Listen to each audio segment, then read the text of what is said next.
what was the saying in the household? I'm whooping you so they don't kill you. You know what I'm saying? I get that. But at the same time, it also teaches you that's how you deal with adversity. That's how you deal with things when they don't go your way, to be physical. It's easy to do the bad thing. It's hard to do the right thing. You know what I'm saying? It involves a little bit of thinking. It involves a little bit of emotional intelligence. So these are things that I feel like are important to instill into our children. And we keep in our mind anyway when we're raising them. That what we do, like you said, they're a representation of us. So what we do in our household is going to be a reflection of how they react to the world.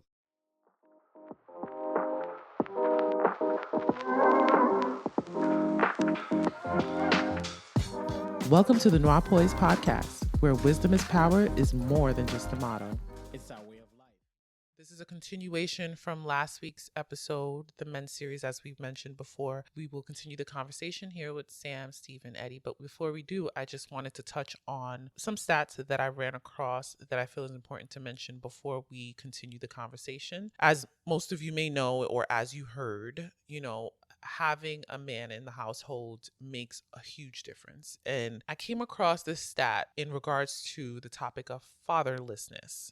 And it said 57.6% of Black children, 31.2% of Hispanic children, and 20.7% of white children are living absent of their biological fathers.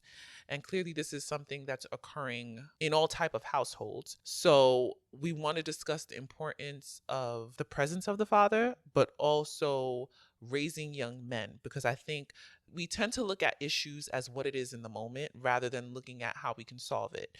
And in my opinion, I think one of the ways that we can tackle this issue is to set the foundation for those that are young. And so when they get to that point in life, they make the right choice to be present and active and do the best that they can in their children's life. And it's not to say that men are not active or whatever the case is, but the stats are the stats. So clearly there is something happening in our homes where people are not present with their fathers. Yeah. So I hope you guys enjoy. We're continuing the conversation, and we're going to touch a little bit on raising young men in our community. We kind of touched upon it a little bit. Both of you are fathers, 2 sons, raising Black boys, especially during this day and age. Just a light question I want to ask you both, like, as being a father to boys, your son is 26 and you have one that's 5, right? Mm-hmm. And you raised two and a half. 2 years old. Yeah. Going on 10. As a father to a young Black boy, what do you love the most? I love the most that I'm going to be his first male figure, like positive, whether it's positive or not. I'm his first experience when it comes to when it's a man, when it comes to a man. And I get to pour into him like a lot of things that I have, that I've learned in life and society. Yeah. People don't have a lot of like high hope for the world and society. I have a totally different look at it. I feel like it starts home. We can only worry about what we can control. Yeah. I can't worry about my neighbors. I can't worry about what every other brother's doing in our community. I can only worry about what goes on in my home. And to raise young men to be good adult men, you know what I'm saying? And to go out into society, and not even that it's about society. It's like worry about yourself, like be a man, be courteous, be thoughtful of others, treat same way, same values, treat people how you want to be treated. Don't give into external like pressures and society and demands and expectations, because it's impossible to live up to anybody else's expectation. Yeah. Like even me, I had to learn as a father that I'm raising my son, but he's still him. He's not little me. You know what I'm saying? Like we all want our children to be little us, but I'm not a little version of my father. You know what I'm saying? Even though I may have poured a lot into them, they're going to grow and develop their own personality, and I'm not the only influence in their life. Yeah. And I had to realize that I'm raising him to be independent thinking. I'm raising him to be, all these things that I mentioned. So that doesn't mean that he's going to go into that, that direction that I thought he was going to go into. He's going to be his own. Yeah. And we have to, me personally, I had to sit back and say, there's nothing that you did wrong. There's nothing wrong about being a parent. There's not but you raised him to be who he is. He's not you. But are his decisions and the way he thinks wrong, bad, or are they going to hurt him? You know what I'm saying? And it's like, no, they're just different from the way I think. It's just a different perspective. And because I showed you a certain way, a certain thing to apply to your life, you did with it as you may. You know what I'm saying? And it's not for us to say that that's wrong or right or indifferent. Yeah. You know what I'm saying? Like, just to accept it. And as long as they're thinking and it's not being something that they're not regurgitating or doing something because it's outside and they're just doing it just because, like, I've learned to be good with that. You know, I've rarely, if ever, heard a father say he doesn't want his son to be just like him. Like, you usually hear the opposite, like a chip off the old block kind of thing. Like, I want my son to follow my path kind of thing. So that's, I think it's dope that you're wise enough to say, like, no, this is an individual here, and I'm gonna do my best to just foster the best out of him, but he's gonna choose his own path.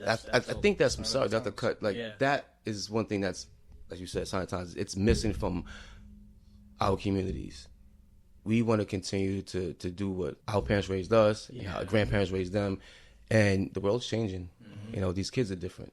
They're coming out different. Like, DNA is something, like, my oldest has a lot of my characteristics that I had when I was raising them. Like you know what I'm saying? It's like you don't have their own language.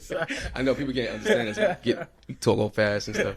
But, and my youngest has a lot of my characteristics as an adult. And I realized, like, yo, DNA is crazy because we can change our DNA, and our DNA and our children constantly change. It's almost like, you know, we get into these talks with how particles work and all that stuff. So I feel like as I was growing and changing, when my 5-year-old was in my body's womb, as I changed, he changed. You know, as I grew and learned, he also did too, and came up with some of this knowledge. You know what I'm saying? Because of those, you know, how DNA and these particles work. Like, he would react, my 5-year-old would react to similar to how I would react with something in today's world, like how I react now. And my oldest, he would react to how I reacted when I was younger, when I had less emotional intelligence. And not to say anything wrong about it, but just because we were raising each other. I was a young father. I was 21 when I had him, 20 turning 21. Wow.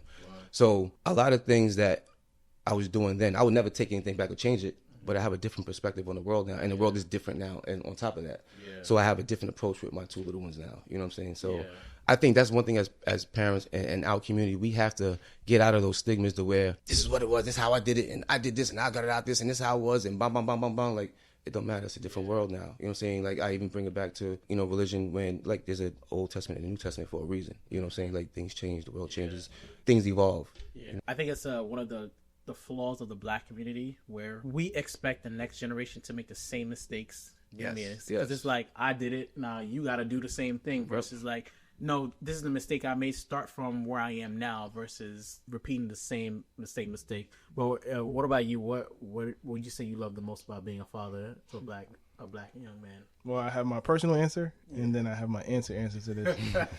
My answer is, it encapsulates what you just said. It forces a responsibility that I need for myself to be better. I have somebody that's looking up to me, and I have to be there. And I would like to rise to the occasion. It leaves less room for excuses, because it's a matter of time. It's only a matter of time before he starts to ask questions, and I want to have the answers for them. It's forcing me to be the person that I always thought I could be, but always was too nervous to step outside of, or, you know, like, you know what, I'm this person, I'm gonna be this person, or what. It's like, all right, now I have a son, no games, what are you doing, no time to waste. And now my personal answer, what I love about being a dad is that, yo, I'm appreciating every stage of life. I like the baby stage for whatever reason, but this stage right now, he loves me.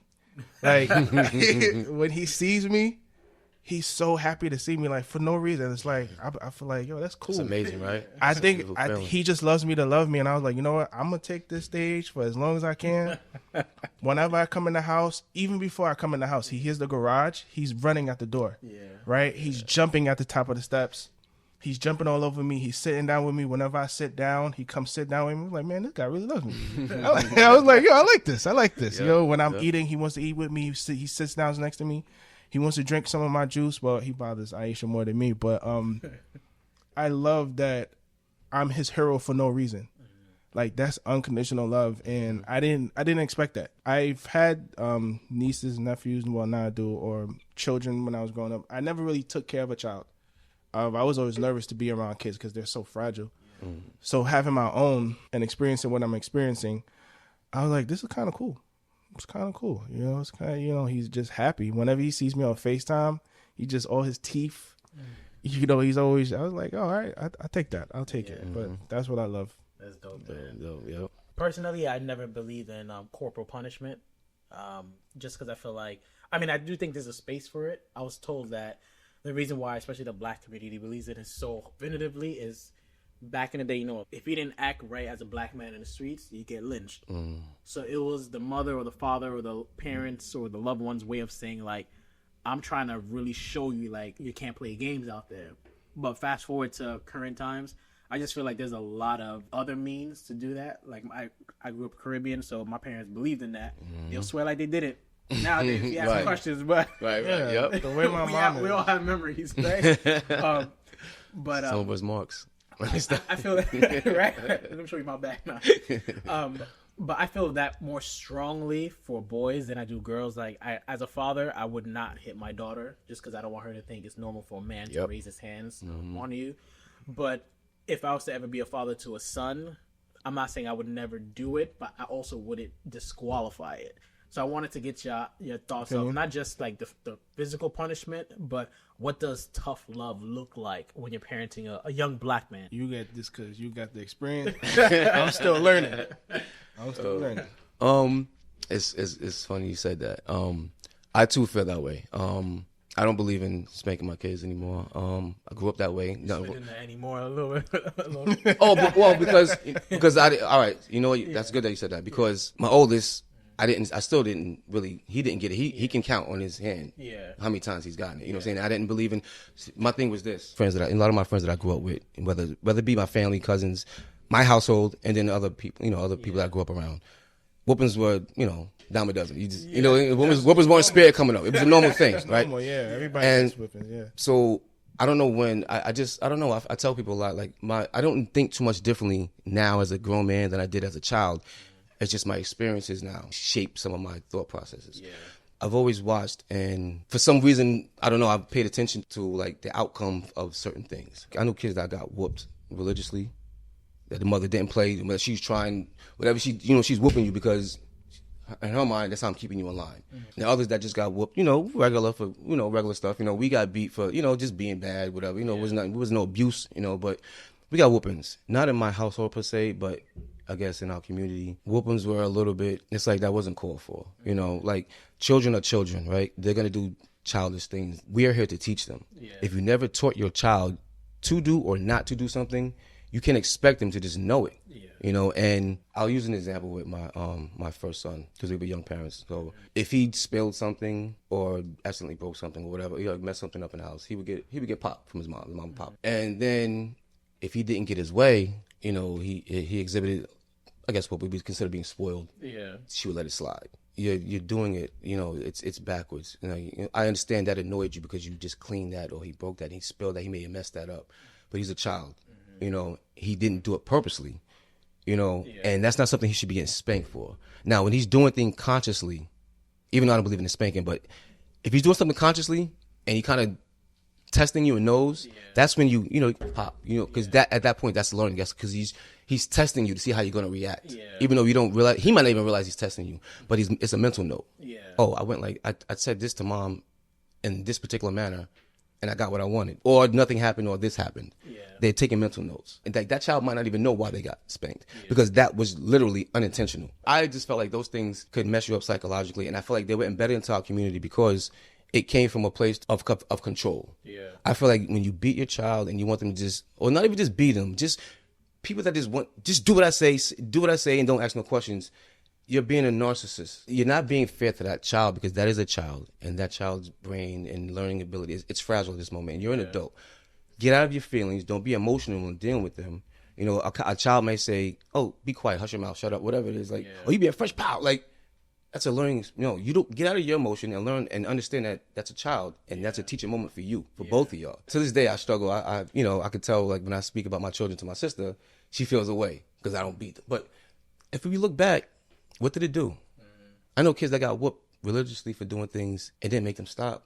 But honestly, what some of them did, it just became used to it. Oh, I'm gonna get a whooping and whatever. I'm still gonna do this tonight, and I know it's gonna hurt for a couple minutes. No, I'll be all right. You know what I'm saying? So I feel like we have to be creative as parents and try to find other ways that we can get our children to listen to us. Like my daughter, she loves to sing. She loves playing certain things. So I'll threaten to take away her favorite toy. I'll take your microphone away. I'll take your little nail set. You know what I'm saying? You can't play with your iPad. Just certain things. And it's like, no, and all right, so we're going to go eat, or we're going to go in the room and change our clothes now. We're not going to just continue to play. Like, and I don't have to get all belligerent or threaten them to do, you know what I'm saying? Like when I look down at them and I see those eyes looking up at me, they don't have anywhere else to go. It's me or mommy. So they love us to death, you know what I'm saying? Or should I say love us to life, you know, because we're mom and dad. But at the same time, we could be their most feared person too, because we all they have.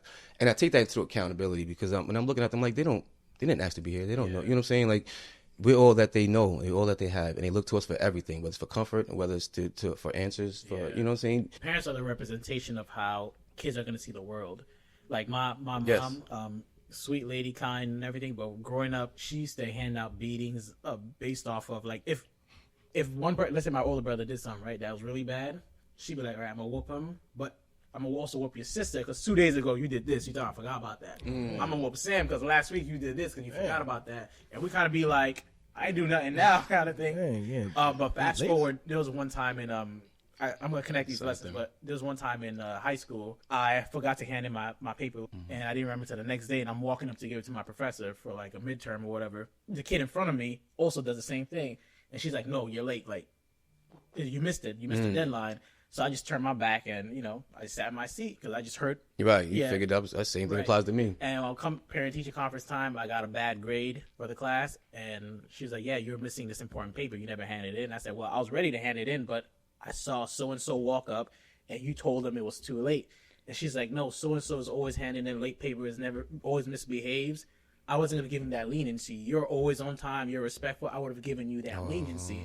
But I'm tying that into the woman because I'm watching what's happening to my sibling and thinking like, well, if they got it, then naturally it's the same rule for me. I'm thinking like there's a balance, there's a reward system of whether you're good now versus the person you're around or you're with is not good. So I always keep that in mind as far as when I'm dealing with my daughter. Whatever I do to you now, I want you to go out and I want you to see that as a fair representation of the world. And when my mom didn't know, it was like, sometimes even when my older brother would get beat, he'll come to us like my younger sibling now. Like, I gotta hit you now, like, because that's where you gotta balance it out. Yeah, gotta balance it out. But still, I kind of wonder, especially for a young black man, like how do you prepare him for the world that's not gonna have mercy on? Yeah, it might not be the slavery times, but we still live in a vicious world out there. Or whether that's in school, out in the streets, or whatever the case is. I never want to have. If I do have a son, I never want my son to let authority take advantage of him, whether that's teachers, the principal, police officer, doctors, whatever case. I want him to have that confidence to stick up for himself. Stick up, yes. So I'm always trying to wonder, like, how do you balance that out as a father of teaching your son tough love? Yeah, I feel like it's subjective, man. There's no right or wrong way. Like I said, like, you know, you got siblings. I have siblings. We're in the same household. We're different. We react differently to certain things. Yeah. One thing I do feel, though, like, as far as the spanking, like, we looking at it from one aspect of it. I want to keep you in line. Like, what was the saying in the household? I'm whooping you so they don't kill you. You know what I'm saying? I get that. But at the same time, it also teaches you that's how you deal with adversity. That's how you deal with things when they don't go your way, to be physical. And it's, you know what I'm saying? And so that's why I feel like it's important to show other ways that you can deal with adversity and deal with things to get your way. You have to be creative. You have to use your brain a little bit. You know what I'm saying? It's not just what you think, you know, just lash out because that's the first thing that comes to mind. I'm angry. Oh, you're not doing what I want you to do. You know, like, nah, be creative. Use your brain. And, you know, that helps in other areas of life as well. You know what I'm saying? Because, like they say, it's easy to do the bad thing. It's hard to do the right thing. You know what I'm saying? It involves a little bit of thinking. It involves a little bit of emotional intelligence. So these are things that I feel like are important to instill into our children. And we keep in our mind anyway when we're raising them. That what we do, like you said, they're a representation of us. So what we do in our household is going to be a reflection of how they react to the world. What I've learned about the concept of spanking is a lot of times it's more so about the parent than it is about the child. Yeah. It shows that there's a trigger or trauma that you haven't dealt with, and now you're reacting off of those emotions and taking it out on the child. And I love that you said that the effects that it has on the child psychologically is because what I feel like a lot of people don't realize is when you do things like that to the child, you're not telling the child that you don't care. You're teaching the child not to care for themselves. And one thing that I've noticed within the black community is we have a high level of that where people don't have the right self-respect for themselves or don't care for themselves. I've even heard you guys say it earlier on about how you're taught to put others first and it naturally makes you forget about yourself. But we don't realize where does that come from. And sometimes it's little things like that, not forcing, because that's what we're really doing. We're forcing kids not to be curious. We're forcing kids not to be inquisitive because it comes off as disrespectful Yes. So rather than like conversing and guiding them through understanding that situation, hitting them just tells them, all right, I guess I'm just never going to do that or ask that again. And we say in one breath, we want critical thinkers, we want individuals, individuals where they don't follow the crowd, because most of our parents didn't want us to follow the crowd, didn't want us to follow our friends.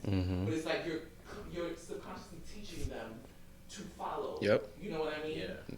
Aside from like the physical tough love, right? Because at the end of the day, there's also the emotional and the mental, which I think is more important than the physical. Because like you said earlier, the physical it came from like slavery, it came from control, it came from making sure your child didn't get out of line outside the home so they would come home alive, right? But now some people do it just for the sake of doing it because it's tradition. And then some people do it because they feel like it's gonna keep their kids like in line, in line so to some speak. extent. But I do think there's a level of mental and emotional toughness that may be required for men, because as you guys have been expressing, the world views you guys a certain way. And I've heard Sam say this before, where sometimes if a man doesn't learn to deal with unfairness within the home, he may walk out of the home, and when he does finally have to deal with it, doesn't know how to cope properly. And so it may put him in a depressive state. It may make him be more of a heavy drinker. It may make him turn to drugs because he wasn't taught from a male how to cope with his mental and emotional, thought process and stresses. And so dealing with those things that are naturally going to happen when he grows up, he deals with it the wrong way. Right. Well, maybe not say the wrong way, but he deals with it in a way that's not the best for his development. Right? So how do you deal with like raising a young boy to not deal with it in the wrong way without that? You know what I mean? Because I love the concept of being, soft and loving at home, because he's not going to get it. But I feel like there has to be a balance. There has to be a balance. Men, so how do you do that? I mean, I'm not a father, so wait. I would. Let's say, don't even think of it like how you do it with your son, but how would you want it done for you? Like, we go back to that question, like, wish you had, right? How would you imagine a male role model, someone that you looked up to, dealing with you in the right balance of toughness and love to make sure that you made the right decisions, or made the best decisions that was fit for you? I think the most successful men are the men who are raised to be competitive. Because I think within competition, you get that aspect of, I'm going to push you as far as I'm going to push you, but it's to have a greater outcome. Because like even with not to take it back to the physical, but a lot of times I think what happens to young men is you're being punished or you're not being rewarded, and you don't know why. You don't understand why. So you kind of just hold it in. It becomes anger. It becomes resentment and all that. You never stuff. taught how to control that. Yeah, you never thought how to control that. But if let's take basketball, right? If you're put on a team and you're told you have to train because you have to win this game, right? You start to not look at your competition as you're trying to, how unfair advantage you have. You realize that it's really up to me to train and to be hard. And even when you lose, you don't look at your competition like, you just stole from me. You're like, you know what? I got to do better now. Yeah. So I think that's a good balance for when you look at the real world. When you go out to the real world, it's a mixture of that where you have to make your own way, but at the same time, learn not to take losses personally. Yeah. That's why sportsmanship and all of that stuff is important. Yeah.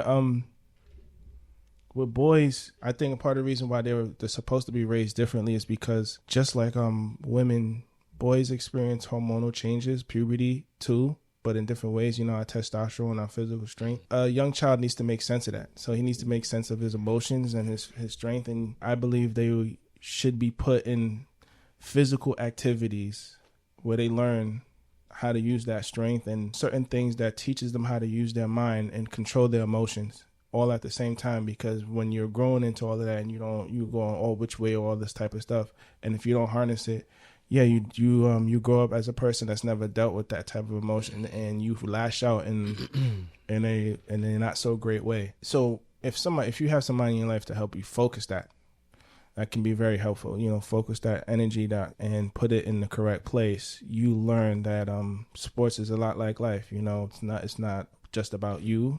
We all have common goals. Mm-hmm. Anger isn't always the best emotion. You know, it's okay to feel something, but to deal with it in the right way. You know, if there's fairness, unfairness, you know, all that type of stuff. It all comes with that. What does tough love look like when, without the spanking? Because there are young men who don't join teams and Mm-hmm. don't have that. But what would it look like for men?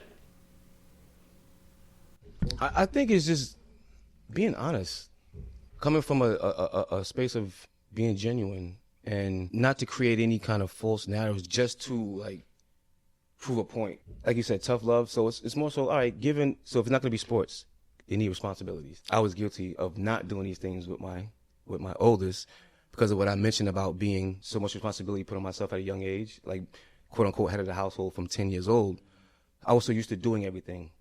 I didn't learn how to delegate. Like I said, I pay attention a lot. Even though I didn't grow up with my father, I know that he has a temperament to where I'm doing something and I'm involved, and if it's a little bit challenging, like, get away from me, get out of my face. And I pick that up. And so if I'm going through something I don't feel like there's anything that I can't do. If it's my first time doing it, I don't want any distraction. I'm a little guy, like how you said, I'm like his world, and I love it. You know what I'm saying? Like, can I help you do this, that? Can I help you do that? Can I help you? I didn't do that with my first because I didn't have that with my dad. He never took me and said, hey, come here, let me show you how to use this plier. Let's come and work on the car with me. Come do the yard with me. Come put these nails in with me. I heard him. I've seen him doing all this stuff. But, you know, I wasn't showing it, you know. Yeah. So my oldest is, you know, he's older now. He has his own. I have many talks with him. And he's like the only other person I can talk to like this, you know what I'm saying, like in the world. But, yeah, it's dope. But so I even speak to him and I speak to other people and I say, like, there's no handbook on parenting. There's no right or wrong. It's all about you do the best that you can with what you have and what information you have and what your experiences are. Piggybacking off the question about the father, I don't know if, you know, from earlier, it's amazing for me to be able to see the differences because I'm at a different place in life now, raising children. Mm-hmm. And everything is different. My support system, the way I think, the world is different. You know, they're different. You know, I actually have a daughter now, so I have a son and a daughter. My twins are boy, girl. So this time around, it's so different, and my approach is so different. And I'm a little bit wiser. I still have so much more to learn, you know what I'm saying? And it goes back to also what I was saying, how I used to always feel like how I thought and how I experienced things was how everybody did. Mm-hmm. And how everybody processed information and stuff. Being a father, I realized that's not the case. And like I said, you know, you raise your children to be, well, you want them to raise them to be independent thinkers, to be your own man, to think for yourself, not to follow, don't copy, don't whatever. It's all you go out on your own merit, whatever, that's good or bad, whatever it is. By doing that, you're creating a person, a person that is what you asked for, what you wanted, but it's not what you expected because you didn't internalize everything that you're doing and saying, you know. And I had to take a step back and say, did I do everything that probably my mother would expected me to do, wanted, or whatever it was, maybe? Like, no. Like, I did things as a child that she still doesn't know I did. You know what I'm saying? Like, doesn't mean that she was a bad parent. She did anything wrong. I know I wasn't supposed to be doing those things, but I'm my own person. I'm going to do these things. I'm going to mess up on my own. So we have to understand that about our children and know that no matter what you pour into them, what you push them to do or whatever, like, they're their own entity, their own being, and they're going to have their own decisions that they're going to make. They're going to have their own outside influences that they're going to be juggling with what mom and dad said and then what so-and-so was saying or doing, you know, and they're going to make their own decision based off that. And I think if we can do that and internalize that and not just feel like we're going to, you know, this is what you're going to do and this is what you're going to be and bang, bang, bang. Because I've seen that happen in a lot of families. You know what I'm saying? Like, child may not turn out to be what the parent wanted, or you didn't take the family business, you didn't go the route and do this, and you're excommunicated from the family or whatever. We don't, me and my parents don't speak, or we don't speak because I didn't X, Y, Z. I'm like, what? Like, you know what I'm saying? So I think we just have to, in our community, leave a little bit more room and look at ourselves more, like how we thought and how we, you know, maybe how we were raised and how far we veered from what we were taught and guided, and understand that that's just going to happen. Yeah. But we're there to just guide them, not to control them, but to guide them. Did you ever feel like you had to push your son? You had a vision for him, not necessarily something you wanted him to do, but maybe he wasn't doing his chores. Yeah, you saw his potential, and you pushed him further than he thought he could go. And what did that look like? Well, it wasn't so much that I was pushing him to do anything. It was more so just what I expected. I say that because, like I said, my father wasn't in my life. My mom was there. She did what she could as far as, you know, everything. She had us in church and She instilled certain things into us. Everything that I developed, pretty much I developed just from information and influence from my mom, from church, from whatever outside coming in. And I applied them accordingly. I had the unfair expectation that my son would learn to do things the same way I did. But his dynamics growing up weren't the same. Yeah. I was present in his life. You know what I'm saying? His mom, both his parents were present in his life. We were both there. You know what I'm saying? At different stages because, I wasn't a solidified grown man yet with everything I wanted to have, but I was present. Like I did a lot. I overcompensated, and I prohibited him from having his own growth in certain parts of life and learning and going through certain struggles because I was there doing these things and didn't make him do it. And that's like he's gonna figure it out like how I did. You know what I'm saying? Like I figured certain things out. Not to say he didn't, but he didn't figure out the way, or he's just. I had to like say, what's wrong with you, man? He's not gonna do it the way you. He's not you. Like just because you were brought up this way. And like I said earlier, he's your son, but he's not you, So we have to realize that our children are going to be they're going to be independent individuals. Their own people, right? So do you guys feel, because I asked Sam this before, but I wanted to get other men's perspective. Do you think at any point we may be traumatizing, maybe that's not the right word, or, ruining our boys with the mindset that we have to toughen them up to be prepared to deal with the world? Do you think at any point there's like a thin line that we cross where it's no longer we're preparing them, but you're actually ruining them? Yes, there's a fine line between tough love and trauma, but they're going to experience it regardless. You got two imperfect people trying to do it right, and your child is the result of that. Do you think we're actually traumatizing them in the process of trying? As parents, we may be thinking we're preparing them for the future. Yes, we are. With tough love. Because we're traumatizing them. Yes. You have to check yourself with that. Like I was saying, traumas and triggers. We're going to be spending the rest of our lives personally, I believe, dealing with our own traumas, triggers, and our demons and keeping it at bay. And I have to raise an individual to the best of my abilities. And sometimes that might be in a way that I might not even know is not the best way. And unless you check yourself, you won't see the results of that until later on in life. You're like, damn, I could have did that a little better. It's like they say, there's no playbook. You're never going to get it right. But, on the flip side, I think there are good traumas. And what I mean by that is sometimes, like I said, pressure plus pipe, sometimes you need a little bit of toughness that some might not deem the best way. But human development happens sometimes in the toughest of places. For example, the Williams sisters. Their father, some might consider tough love. That was a lot of the way he raised them. And if you've seen the film, they even had ACS and stuff called on them. I don't know if you've seen the film. And he was like, I am raising them a little tough. And it might be a little traumatic. He didn't say the word traumatic, but they need that. They're based on their environment. And look what happened.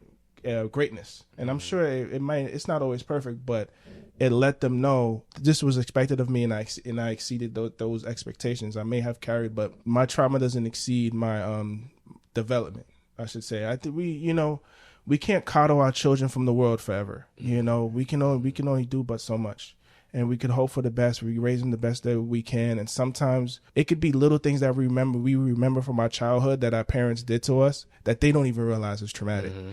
And it wasn't intentional. I didn't mean to, like, you remember, like, on one of your podcasts, you remember your father saying something to you about, like, your height. And when he was on the phone, he was like, yo, I think something like that. It was something about the height thing or about man thing. And you was like, my father told me one thing, and it stuck with you forever. Yeah. We're going to be spending the rest of our days trying to get it right. But our children are in our faces every day. And they're going to see the imperfections of us. Mm-hmm. And it might cause a little something that might stick with them, but you would hope that what you are teaching them supersedes that. So it's just a part of life. It's not going to be perfect. That was good what you said. That was one thing that was missing. I feel like our children are put here for us to learn from them.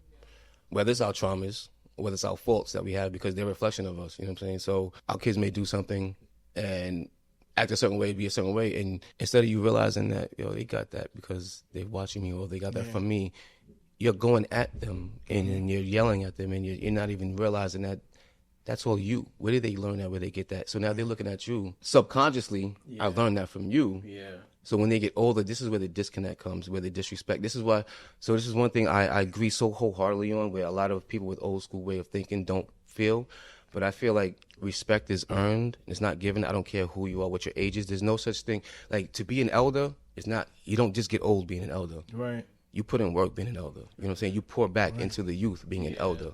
You know how many people I know that are elderly age that don't deserve the respect, that don't respect children, that would be somebody that would just give a kid a cigarette or to give a, you know what I'm saying, whatever it is, or say something crazy to a child or go sit your little, you know what I'm saying, whatever down, you know what I'm saying, just because they're a kid. Like, you don't do that. And kids don't forget that stuff. Yeah, and this is where I feel like the disconnect came. I don't know, I guess maybe like between 80s, 90s, there was a disconnect from the older and the youth. And I feel like it was, of course it goes deeper because there's more systemic problems in our community. But when there's no respect from elders, and you're just treating kids a certain way because they're younger than you, they're more vulnerable than you, kids don't forget, especially when things from people that are older than them, because I can't do anything now.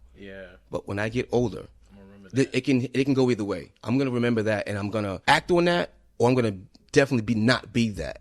You know, and it depends on the individual. And there's no, you can't tell somebody how to react to how you treated them. That's the one unfair thing that people have. Like, you treat somebody a certain way, then you mad because they come at you. You don't have that, you know, that right to tell somebody how to respond to how you treated them or talk to them, whether that's immediate or whether it's down the line. People hold on to things, maybe not purposely. You know, you can't help it. It's inside of you, and something else may bring it out. Oh, he's disrespectful. Is he? Or is he reacting off of something that you didn't show him as an adult? You didn't show him love. You didn't show him respect that you should have told him, because you're the one with the adult mind. He's the fragile mind, and you didn't pour back, or you didn't give him that guidance. You know what I'm saying? So there's a lot of little things like that I pay attention to, that people look and say, you just, you know, they need to be beat, or you beat them kids, and you do this, or they don't deserve. Like, nah, that's not, they're adults too. And I think that's why me and my son have a unique relationship, because like I said before, like, my mind didn't change much from when I was a child. I'm older now, and I have more experiences. I'm mature now, and I know more things and more experiences. So I remember seeing biases from adults as a child, whether it's in school, whether it's in family. Nobody's gonna believe what you say, or you do as I say. Like, you know what I'm saying? And those things stuck with me. You know what I'm saying? And stuck with all of us. So even with going to school for my son, like, if something went down, I was never want to be one of those parents that went up there that just rah because I want my son. But I was not also gonna be that parent that's gonna go up there and you're gonna tell me whatever, and I'm gonna go home and just tear my son's behind up because you're an adult and you told me this. There are adults that have childlike, immature minds. If you have a bias, this is a kid. You don't like them because what? Because they look, or because they spoke up for themselves, whatever the reason may be. You gotta find. I had, like, I would listen to people speak, and they don't know. Like, I'm listening to what you're saying and how you're saying it, and I'm looking at your manners and your body, how you know what you really mean behind what your words are. And I knew when somebody was telling me something because they had an agenda behind it. You know what I'm saying? Whether you just wanted me to, you know, whoop him or take your word for whatever, or you're being genuine with me. You know what I'm saying? And I think, you know, we have to try to tap in to, like, what's really being said and done, whether it's our children, whether it's outside, you know, like outside the home and stuff. We give too much face value to things instead of really paying attention to what's really going on. And that's every aspect of life, you know. I love everything you both were saying. I just wanted to add that if I was a father to a young boy or a young man, I love the idea of leading by example. But I think the idea that stuck with me most is putting him in an environment where there's controlled adversary. So it's kind of like in training camp where they tie they put a weight vest on you, and then you have to run the track. It's like, you're not literally going to be running with the weight vest on the track, but I'm creating environments to show you that this is what it may be in the real world. Right. And hopefully, like, it clicks for you. Because I think that one of the main differences between young men and young women, I shared this with you too, where I said, I think for a young man, you probably have until the age of 10 to really build his character. 7. No, I'm just saying, because there's a saying: show me a child from the age of 0 to 7, I'll show you the man. Yeah, because I think after a certain point, and something I'm always telling myself, and I say to adults all the time, because like, you have seen situations where you have a grown adult cursing out a 9-year-old, and it's like, you know, you're getting weaker, and they're getting stronger and smarter. Like, they're gonna come out on top eventually, kind of thing. But I always say that for young men, because I think after a while, if you don't kind of train the young man up until that point, he's going to be kind of too difficult to tame. He's going to be a young lion by the time he's 13, 14, 15. He has the bass in his voice, and he has that testosterone boost, you know, that tells him, I can do whatever. Yeah, that's a fact. That is a fact. You got to keep it in check, get that in check. All of that. responsibility. Give them something to be responsible about. Harness that. It's like it's a little bit of being a drill sergeant. Yeah. You need to be firm. So you don't want your children to be afraid of you. You want them to respect you. Yes. There's things you need to put in place in order for that to happen. And so it's like, yo, why am I fixing my bed? Fix the bed. Why am I do this? You need to understand that all of this don't come free. You know what I'm saying? This is something to be responsible about. Let's go, let's work out. Let's get you physically active. Let's get you understanding your body better. Let's get you reading. Let's let you understand these things that you're growing into. So when the time comes, you'll say, oh, okay, I get why I did this and that. It just clicks for you. Like, right. Yeah. Some of the stuff that our parents, that I'd like to instill in Grayson as he gets older, I hope that even if he doesn't understand it, I would hope that he'll say, okay, now I get it. Yeah. I understand why he raised me this way, or why he, kept beating this in my head, because things that I'm experiencing now, I wish somebody told me, like when my father would do engineer work, I always wanted to how to use a hammer, how to drill, how to build something, how to fix something. When the time calls for it, all of that made me feel a little bit less when it came time for it, because but boys need that, man. They need structure. A man needs structure. It can be chaotic for them. All this extra energy, all this extra testosterone, all these hormones flowing all over the place, and they can't make the sense of it. You're supposed to help teach them and harness it. Because if we don't, it'll take control of you. You're going to be raising little minds, don't even realize it. And you're right. That's why it's so important to be there. Even if they never emphasized our importance, we should know that, yes, it's important that we're here. There was a study I heard about before where they said that young girls, if they encounter a problem, they're more likely to... Oh, infants, yeah. Girls, if they encounter a problem, they're more likely to look around for help. While boys, if they encounter a problem, they're more likely to try to figure it out. And I think what fathers should be doing is fostering that. Don't let them cold reality. Don't just hold it in. Yeah, because that's what you're gonna have to do. It's a cold reality in the real world. Because nobody is gonna come and help. Right. It's not a big deal, but I remember I was driving home from work, nailing my tire, blew on the side of the road. I'm telling you, cars passed me 45 minutes an hour. I'm muddy because I pulled away. I pulled over. Nobody helped. I grinned because I was on the phone with Aisha. She's like, "Oh my God, what you got?" I was like, "I'll figure it out," because I don't expect anybody to stop.